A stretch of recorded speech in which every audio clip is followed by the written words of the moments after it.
Joe Biden doing something I can agree with. Hopefully there's no caveats. Once again, I don't read this stuff beforehand. I go in cold. Biden signs executive order calling for a declassification review of 9/11 documents. President's action requires Attorney General Merrick Garland to release the declassified documents publicly over the next 6 months. Why over the next 6 months? Why not go ahead and do it? I mean, we're coming up on 9/11. What better time to do it than like this fucking week? Unless maybe it's going to make some people awfully pissed off before your PR stunts. President Joe Biden signed an executive order on Friday, which, once again, he did it on Friday. That's when you do things that you don't want making news. Odd to me. President Joe Biden signed an executive order on Friday directing the Department of Justice and other government agencies to review documents related to the FBI's 9/11 investigations for potential declassification. I thought we were getting the declassification. Fulfilling a campaign promise just days before the 20th anniversary of the terrorist attacks, Biden's order requires Attorney General Merrick Garland to release the declassified documents publicly over the next 6 months.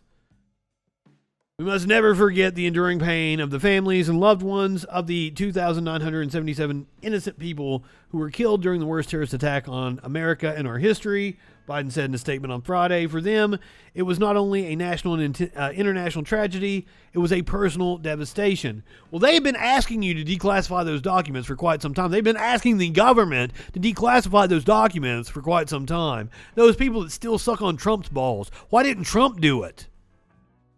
Why didn't Trump do it? I thought he wasn't bought and paid for by the intel community. I thought they were against him. I thought the deep state was against Donald Trump. Why is Biden doing this? Huh? Can you tell me that? The President's executive order came after nearly 1,800 Americans directly affected by the attacks issued a statement last week opposing Biden's participation in any memorial events this year unless he upholds his pledge to declassify the documents. Evidence they believe may show a connection between Saudi Arabian leaders and the events. Once again, I'm confused. I thought we already had fucking evidence that the Saudis were involved. Since the conclusion of the 9/11 Commission in 2004, much investigative evidence has been uncovered implicating Saudi government officials in supporting the attacks. Through multiple administrations, the Department of Justice and the FBI have actively sought to keep this information secret and prevent the American people from learning the full truth about the 9/11 attacks. Thousands of victims' relatives sued Saudi Arabia in 2017 for complicity. Families have pushed 4 U.S. presidents to no avail to release more information about possible Saudi involvement in financing the terrorist attacks.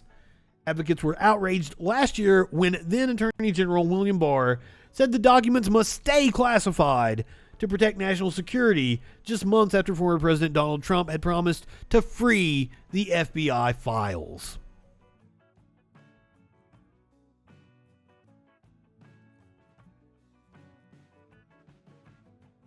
Well, Barr was just part of the deep state because he didn't help Trump steal the election.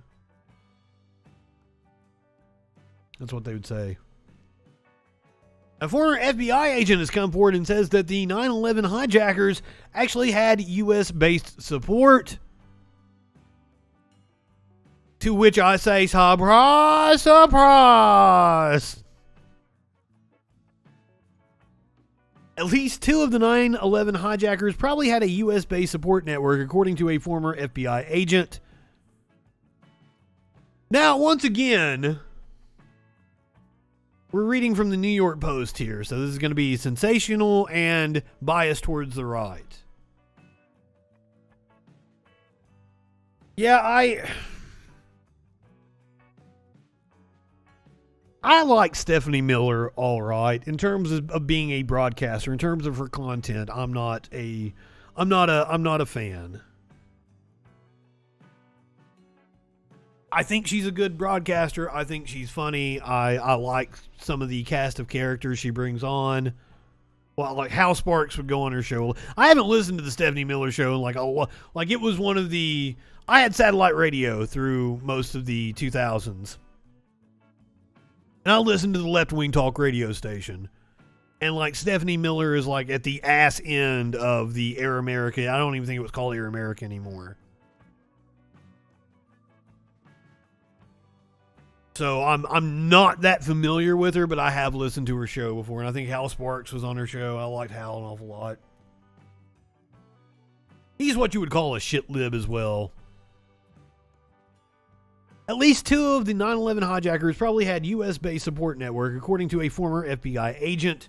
Danny Gonzalez worked on Operation Encore, the still-secret investigation into the 2 Saudi hijackers who were based in San Diego. Gonzalez told CBS News he's confident the records of that operation will show the hijackers had help. We have video. Today, President Biden signed an executive order directing the Justice Department to look into declassifying some documents. Well, I just did that story. If I'd known there was video, I would have just played it and let her say it. Related to the 9/11 attacks. He did so under pressure from families of victims who are demanding to know if Saudi Arabia helped the 9/11 hijackers. We get more. Spoiler alert, they did. Now from CBS's Catherine Herridge, including an exclusive interview with 2 former investigators. Brad Eagleson was 15 years old when his father, Bruce, was killed in the World Trade Center South Tower. And that's my dad. Eagleson is now leading a group of 9/11 families battling their own government to release still secret FBI files from the case. It's a 10-year-long investigation that specifically investigated the role that the Kingdom of Saudi Arabia played in supporting the hijackers. The case, codenamed Operation Encore, centered on the... And apparently I can't bring up Saudi Arabia with fucking Sparkles because she has a hard-on for Prince Bonesaw. And, like, she's not even going to say anything bad. So, like, she wants to go and live with Prince Bonesaw. That's her, like, wafu or some shit. That's the kind of shit you miss if you don't watch the Friday Night Freak Show. 2 hijackers that lived in San Diego and who assisted them. Is that the first mosque they went to in San Diego? This is it right here. Danny Gonzalez was an FBI agent who worked on Operation Encore. He showed us the neighborhood the hijackers lived in. This is his first television interview about the case. 19 hijackers cannot... Oh shit, the deep state's shutting us down. They don't want us to hear what Gonzalez has to say. Fuck. Maybe the Saudis are in on it. Maybe it's the Saudis shutting me down right now. Fucking Prince Bonesaw is gonna pop in my apartment and pull a Khashoggi on me. What the fuck, guys? On Operation Encore, he showed us the neighborhood the hijackers lived in. This is his first television interview about the case. 19 hijackers cannot... Cannot what? We need to know. We need to know, dude. What?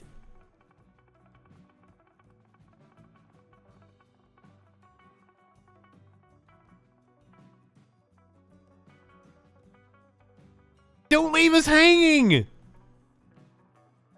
My internet's fine. I don't know what's happening. They don't want us to know the truth.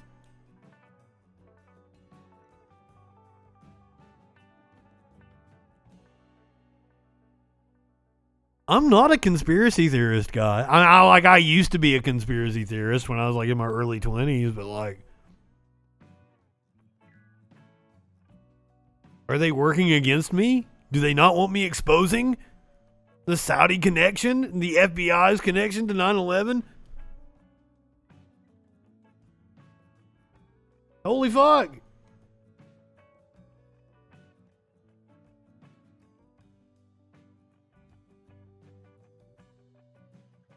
Today, President Biden signed an executive order directing... Yeah, we've already done this part. Get us to the some documents. The domestic support network for the hijackers. Obviously, No question. I can't comment on it, but... This is his first television interview about the case. 19 hijackers cannot commit 3,000 mass murders by themselves. Based on what you found, do you believe there was a domestic support network for the hijackers? Obviously, No question. I can't comment on it, but you don't have to be an FBI agent with 26 years of experience to figure that out. Gonzalez says the two hijackers, Nawaf al-Hazmi and Khalid al-Madar, were helped by a number of Saudis, including Omar al-Bayoumi. Bayoumi was working for the Saudi government and has said he randomly ran into the two hijackers at a restaurant in Los Angeles and urged them to move to San Diego. He lived in this apartment complex. There he helped them find an apartment and open a bank account. The two hijackers even started flight school nearby. I can't sit on the sidelines when I know the truth. Gonzalez says he's under FBI orders not to reveal certain classified information about Operation Encore, as is another former agent, Ken Williams, who wrote a memo before 9/11 warning potential terrorists were taking flight lessons in Arizona. Both men are now working for the families. The evidence is there. I've seen it, but I can't get into specifics because of protective order. The 9/11 families are suing Saudi Arabia for money. The Saudis deny official involvement.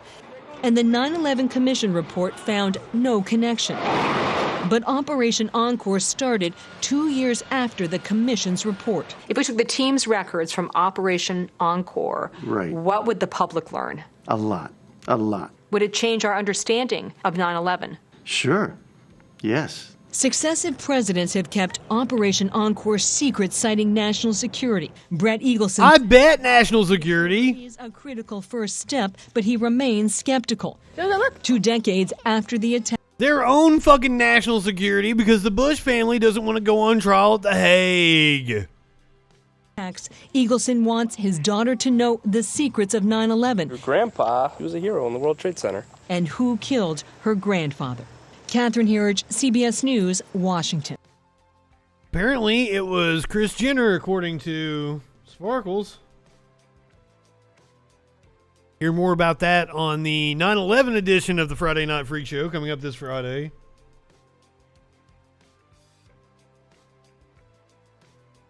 They probably had help from inside our government because, like, there are people working inside our government that are fucked.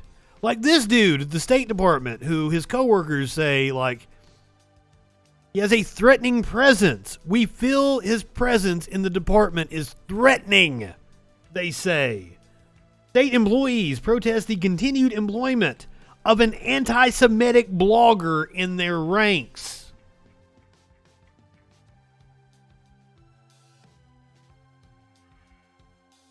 A group of more than 70 State Department officials sent a letter to U.S. Secretary of State Anthony Blinken voicing alarm about an openly anti-Semitic department employee who continues to have a home in our midst, calling for his removal, according to a copy of the letter obtained by Foreign Policy. Fritz Berggren, a U.S. Foreign Service officer, maintains a website, bloodandfaith.com, where he writes online posts and publishes video and audio assailing Jews, the LGBTQ community, and calling for the creation of a Christian nation state. Fuck! Dude's just a straight up Nazi.